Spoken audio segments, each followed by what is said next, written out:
Welcome dear friends to yet another lecture on the history of English language and literature. In our class today, we shall have a very short discussion about modernism and postmodernism.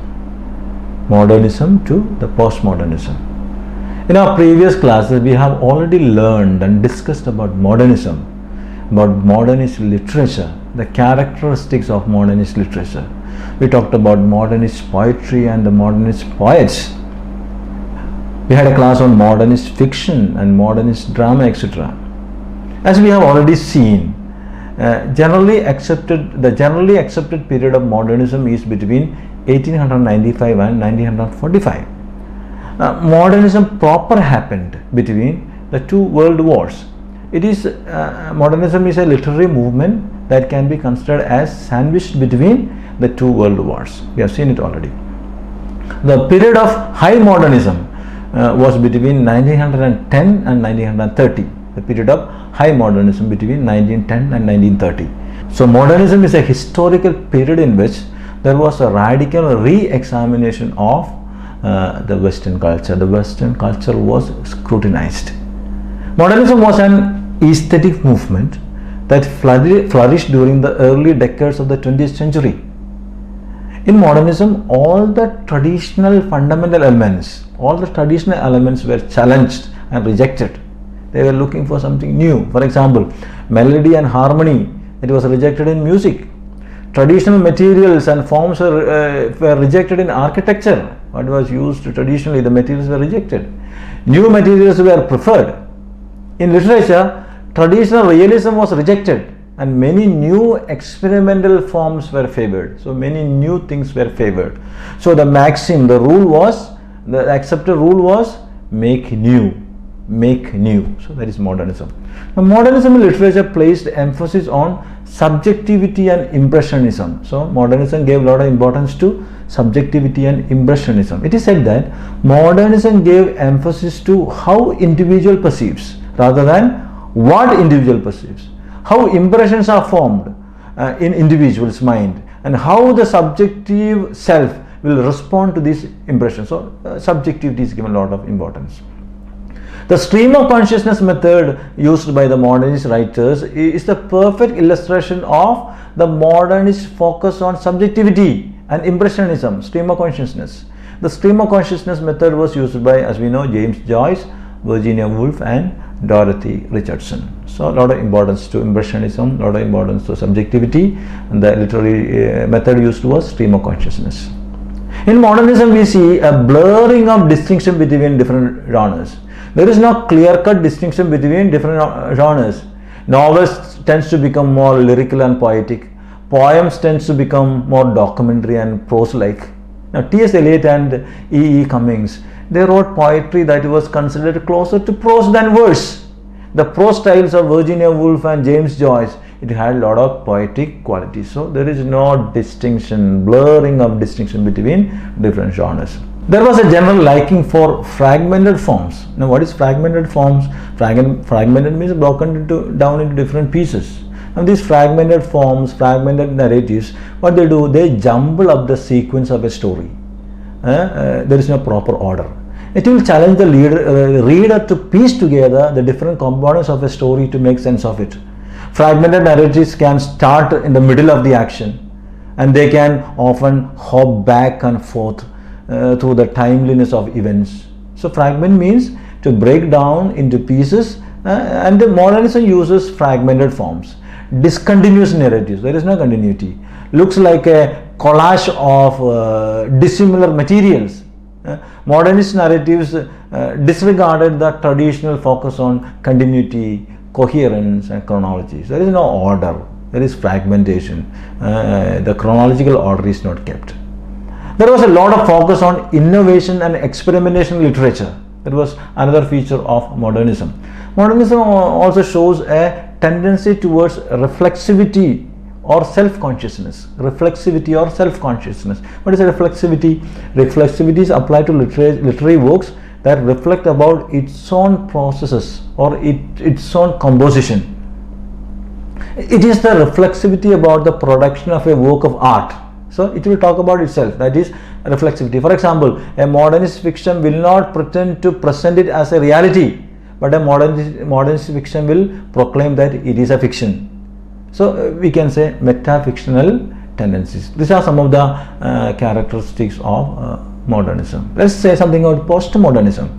Postmodernism means after modernism. The historical time period of postmodernism is considered to be after 1945. Now it is the post-war period, post-Second World War period, after the Second World War. The postmodern literature is very often defined in relation to its precursor. So very often postmodern is defined in relation to modernism. Postmodern writers are seen as reacting to the precepts of modernism. So postmodernism reacting to the characteristics, features of modernism. Some of the characteristics of postmodernism are the following. We have seen some of the characteristics of modernism. Now let's see some of the important characteristics of postmodernism. The first characteristic that we can remember is postmodernism defied all definition of classification, all definitions and classification, all genres, the differentiation of genres, the differentiation of categories, all that was defied by postmodernism. The second characteristic is postmodernism celebrated diversity. It celebrated diversity, eclecticism, parody, pastiche in all forms of art. Celebrated diversity. What is eclecticism? Eclecticism does not hold rigidly to one single paradigm or assumption. Eclecticism draws on multiple theories. There is no single theory, there is no single style, or there is no single idea. There are multiple ideas. That is eclecticism. It applied several theories on particular cases. That is eclecticism. Parody is an imitation of a work so as to make fun of it or to make comments on it. Pastiche is imitating the styles or characteristics of one or more other artists. So, postmodernism, it is celebrated diversity. The third characteristic that we can remember about postmodernism is that in postmodernism we do not see a single literature in English. There is European literature, there is American literature, there are also Dalit literature, black literature and the like. There are many literatures in English. The fourth characteristic that we can remember is literature has become transnational. It became international phenomena. It is not limited to England, Britain. It has become a transnational phenomena.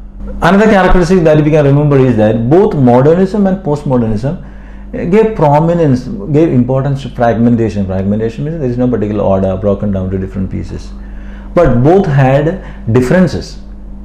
Modernism and postmodernism looked at fragmentation differently. Modernism expresses a deep longing and nostalgia for an earlier age.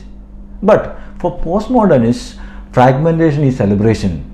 Postmodernism is celebrating this fragmentation phenomenon. Modernism will lament about fragmentation, but postmodernism will celebrate fragmentation. Modernism and postmodernism rejects the distinction between the high art and the low art, the distinction between the high art and the popular art. Postmodernism deliberately will mix the low art with the high art, the past with the future, one genre with another genre.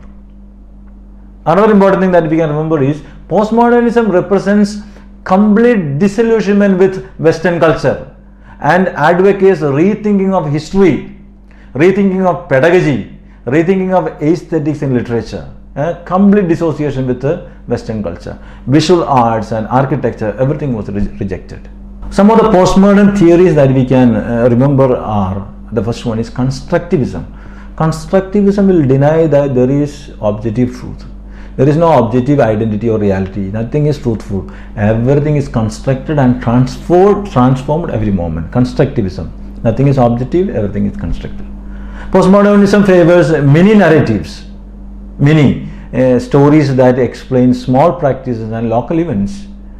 Intertextuality is another concept that is favored in postmodernism. Intertextuality means relation of one text to another. One text borrows heavily and manipulates heavily from other texts. Another concept is magical realism. What is magical realism? It is presenting fantastic elements in the natural setting. Some of the important authors or literary theorists associated with the postmodernism are, the first one is Jean-Francois Lyotard. Jean-Francois Lyotard. Now it is said that postmodernism began with Lyotard. Another important theorist that we can remember in relation with postmodernism is Jean Baudrillard. Now the concept of simulacrum is the contribution of Jean Baudrillard. Another important author that we can remember is Jürgen Habermas, and Jürgen Habermas is the author of a noted essay, Modernity and Incomplete Project. Another author is Frederick Jameson. So my dear students, we have discussed the basic concepts of modernism and postmodernism. We have talked about the time period of modernism and postmodernism. We also said about some of the characteristics of modernism and postmodernism, and some of the important authors we need to remember in relationship with postmodernism. Thank you for your patient listening. Please stay safe at home. Thank you.